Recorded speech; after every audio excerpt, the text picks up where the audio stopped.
I have something to say. ZZ, what is it? I am modified to withstand atmospheric re-entry without significant issues. What was the meaning behind your recent actions? I was momentarily at a loss for words upon hearing its statement. That's because I didn't know it either. Wait, now that I think about it, I might have heard something like that before. As I remained silent, having nothing to say, number 26 answered in my stead.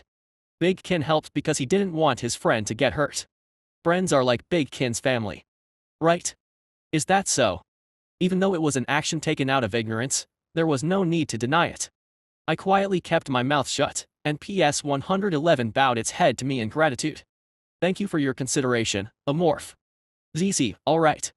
After that, we hid in the tunnel number 26 had dug out of the enemy's sight. An enraged Odgrad cursed me and fired his psychic breath wildly into the forest. He seemed intent on not stopping until he had killed us all, but surprisingly, his onslaught soon ended. It appeared something had gone wrong at his nest, as his subordinates hurriedly returned the way they had come. Black Butcher. I swear by the name of the great Odgrad. You will die by my hand. With that final psychic wave, he disappeared along with his subordinates. Did the Mother of the Sky intervene? Just as PS-111 had come running upon seeing the Divine Spectre, she might have also recognized that I was in danger and launched a diversionary attack. She'll be fine. It would be a lie to say I'm not worried, but she's a ranker like me. I trust she'll escape safely. And so, the first encounter with the Black Dragon ended. This time, it ended in what could be called a draw, but next time will be different. The next time we meet, he will die by my hand.